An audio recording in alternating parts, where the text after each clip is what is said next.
안녕하십니까. 황상하 목사입니다.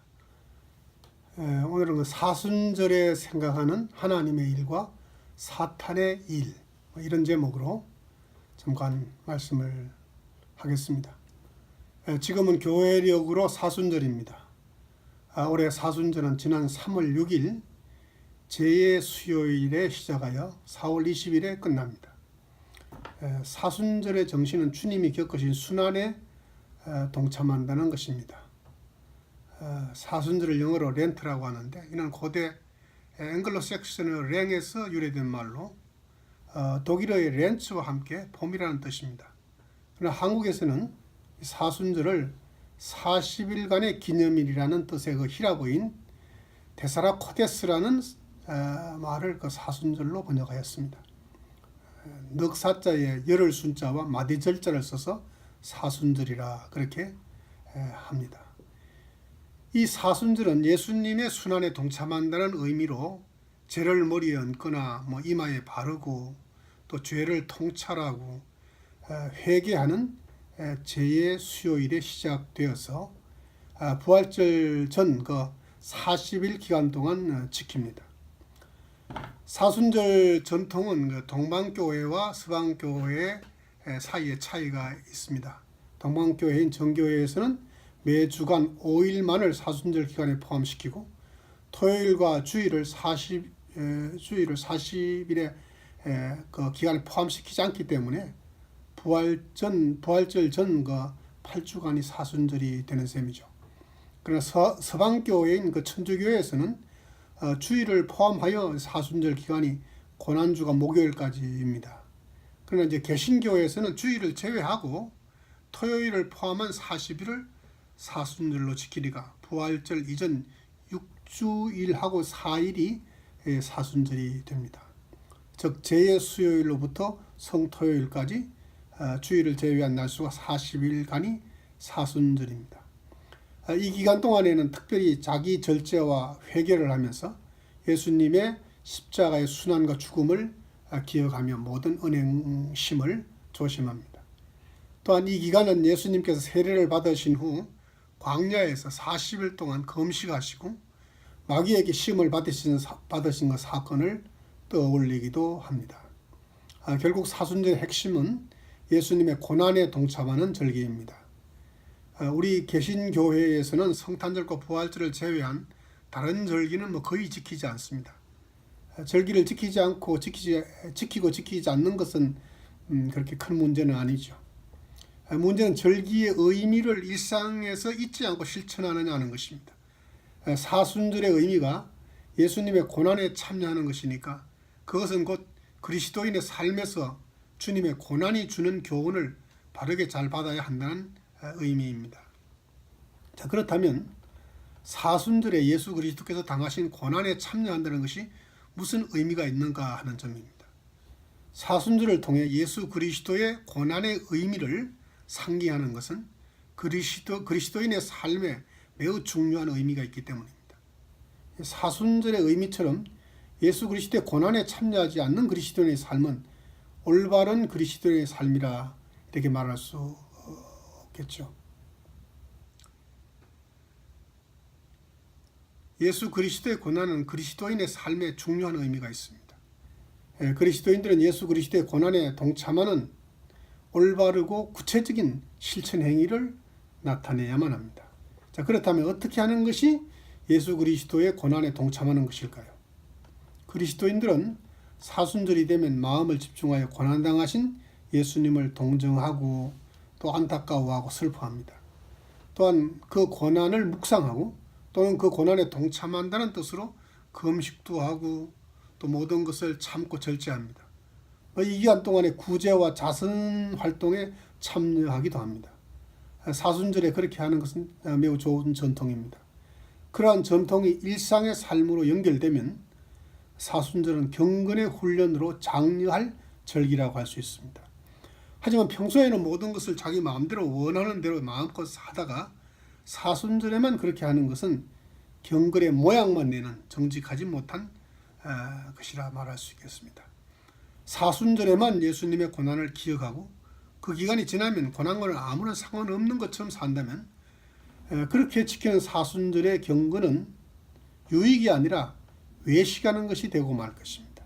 그렇게 되면 그리스도인이나 기독교는 겉모습은 그럴듯하지만 경건의 능력이 없는 힘없고 맛없는 그리스도인과 기독교가 되어 세상 사람들에게 조롱과 비웃음의 대상이 될 뿐입니다. 자, 그런데 지금의 상황이 바로 그런 상황이 아닌가 하는 그런 생각이 듭니다. 신앙생활에 있어서도 형식은 매우 중요하죠. 형식이란 내용을 담아내는 그릇이라고 할 수 있습니다. 특별한 사람은 형식의 도움 없이도 경건한 삶을 살 수 있겠지만 대다수의 사람들은 형식의 도움 없이 경건의 삶을 살아내기는 쉽지 않습니다. 형식의 효용성이 이렇게 중요함에도 불구하고 형식은 내용을 담아내는 그릇이라는 사실을 잊지 말아야만 합니다. 즉 내용을 잘 담아내기 위해 형식이 필요한 것이기 때문에 형식이 내용보다 강조되거나 더 중요하게 취급되어서는 안 됩니다. 우리말 속담에 배보다 배꼽이 크다는 말이 있습니다. 자, 100불을 벌기 위해 200불을 투자하는 것은 어리석은 짓입니다. 마찬가지로 내용보다 형식을 중요하게 취급하는 것은 매우 좋지 못합니다. 일반적으로 형식을 강조하는 경우는 내용이 부실하기 때문인 경우가 많습니다. 자, 그런 경우 형식을 강조할수록 내용은 점점 빈약하게 됩니다. 그렇게 되면 내용의 빈약함을 감추기 위해 더욱 형식에 집착하게 됩니다. 상황이 이쯤 되면 일반인들은 물론 지도자 자신도 그러한 형식 강조가 영적 꼼수라는 사실을 인식하지 못하게 됩니다. 그래서 온갖 거짓과 부정까지도 마치 능력처럼 왜곡되어 지도자가 영웅처럼 인기를 누리고 존경을 받기까지 하는 참 웃지 못할 경우가 생기게 되는 것입니다. 자금의 이러한 현상은 국가나 교회 안에 점점 심화되고 있는 듯합니다. 사람도 외모에 지나치게 신경을 쓰고 가꾸는 사람은 속이 빈 경우가 많습니다. 내면을 충실하게 가꾸는 사람이 외모까지 예쁘고 멋있게 가꾸기란 사실 어렵습니다. 고급한 가치를 추구하여 내면을 가꾸지 않고 겉모습의 아름다움에 지나치게 집착하는 것은 하급 가치를 추구하는 것이고 그러한 태도는 그리스도인에게 합당하지 않죠. 현대 교회는 외모에 너무 집착하는 경향이 있습니다. 현대 교회가 집착하는 일 중에 수적 부흥, 재정적 능력, 선교와 구제의 실적, 교회 안에 여러 종류의 프로그램 같은 것들이 있습니다. 어느 교회든지 이런 일에 성과를 내기 위해 그의 모든 에너지를 쏟아붓습니다. 그와 같은 일 자체는 교회가 소중히 여기고 힘써야 할 일들입니다. 그러나 문제는 교회가 그런 것이 외식이 될 수도 있다는 사실을 의식하고 조심하지 않는다는 점입니다. 순환절을 지키는 것이 외식이 될 수 있듯이 교회의 모든 활동들도 외식이 될 수 있습니다. 방언을 하고 천사처럼 말하고 지식이 깊고 산을 옮길 만한 믿음이 있고 자기 몸을 희생적 헌신에 바친다고 해도 그것이 외식이 될 수 있다는 성경의 지적을 우리는 너무 외면하고 무시하는 경향이 있습니다. 세상 사람들은 예수님을 믿지 않는 것이 문제이고 그리스도인들은 외식하는 신앙이 문제입니다. 예수님께서 지상에 계실 때에 서기관들과 바리새인들의 외식을 얼마나 신랄하게 꾸짖으셨는지 우리가 잘 알고 있습니다. 때로는 독사의 새끼들이라 하시고 심지어는 마귀의 자식이라고 꾸짖기도 하셨습니다. 그런데 예수님께서 서기관들과 바리새인들만 꾸짖고 책망한 것이 아니라 제자들도 꾸짖고 책망하셨습니다. 사탄이라고 책망을 받은 베드로는 사실 다른 11 제자들을 대표해서 받은 책망이라 이렇게 말할 수 있죠. 왜냐하면 11 제자들의 생각도 베드로와 같았기 때문입니다. 제자들이 책망받은 행위는 예수 그리스도께서 받으셔야 할 고난의 길을 가로막았기 때문입니다. 그들은 예수님의 제자가 되었지만 예수님께서 십자가에 못 박혀 죽어야 된다는 사실을 몰랐거나 알면서도 거부한 것이죠. 예수님께서 자신이 십자가에 못 박혀 죽게 될 것을 말씀하셨을 때에 제자들이 몰랐던 사실을 알게 되어 놀랐을 수도 있고 짐작은 하고 있었지만 예수님께서 직접 이 말씀을 하시자 올 것이 왔다고 생각하여 적극적으로 가로막고 나섰을 수도 있는 것입니다. 중요한 것은 그들이 예수님께서 가셔야 한다고 하신 고난의 길을 가로막았다는 사실이죠. 베드로를 비롯하여 제자들의 태도는 그의 화를 내면서 예수님께 절대로 그런 일이 일어나면 안 된다는 것이었습니다. 인간적으로 생각하면 제자들의 그러한 태도는 예수님께 위로와 격려가 되는 고마운 태도라고 할 수 있죠. 예수님께서 평범한 스승이었다면 제자들의 그러한 태도를 고마워했을 것입니다. 예수님이 제자들에게 하신 말씀은 당신이 십자가에 못 박혀 죽지만 사흘 만에 다시 살아나실 것이라고 하셨습니다. 베드로를 비롯하여 모든 제자들은 예수님께서 죽었다가 다시 살아난다는 말에는 아무런 관심도 없는 듯합니다. 그들의 모든 관심은 무조건 예수께서 죽으면 안 된다는 것이었습니다. 심지어 제자들은 예수님께 십자가에 못 박혀 죽도록 그냥 두지 않겠다고 그렇게 나섰습니다. 바로 이 순간 예수님께서는 제자들을 비수같이 날카롭고 천둥 같은 위험으로 꾸짖었습니다. 사탄아, 내 뒤로 물러가라. 내가 하나님의 일을 생각하지 아니고 도리어 사람의 일을 생각하는도다. 예수님께서 하나님의 일이라고 하신 것은 십자가에 죽는 것입니다. 예수님께서 어려움과 고난을 당하시고 마지막에 십자가에 못 박혀 죽는 것이 하나님의 일입니다. 사람의 일은 예수님께서 십자가에 못 박혀 돌아가지 못하도록 막는 것입니다.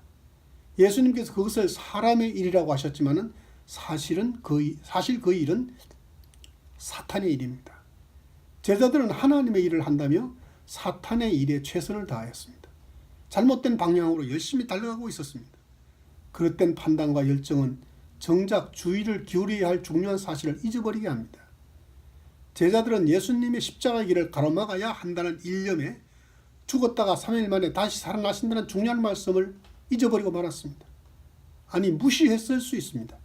어쩌면 사탄은 이것을 노렸었는지도 모르죠. 복음의 핵심인 부활을 생각하지 못하도록 고난과 십자가를 가로막는 일에 빠지게 한 것입니다. 십자가를 통하지 않고 부활에 이를 수 없고 고난 없이 영광에 이를 수 없는데 고난의 십자가를 거부하게 함으로 영광의 부활을 볼 수 있는 눈을 가려버린 것입니다. 사탄의 이 같은 간교한 작전에 현대 기독교도 눈이 가려져서 고난과 십자가를 거부하고 회피함으로 영광스러운 부활을 지향하지 못하고 있습니다.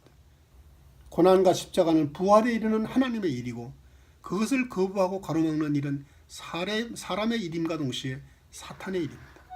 현대 그리스도인들은 점잖게 하나님의 일인 고난과 십자가를 외면하고 우직하고 열정적으로 사람의 일에 열을 내고 있지 않는지 돌아볼 필요가 있습니다.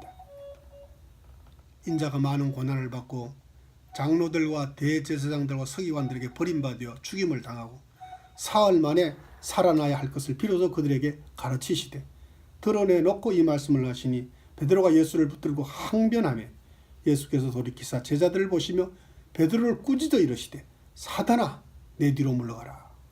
내가 하나님의 일을 생각하지 아니하고 도리어 사람의 일을 생각하는도다. 이 사순절을 맞아서 하나님의 일과 사탄의 일에 대해서 잠시 말씀을 드렸습니다.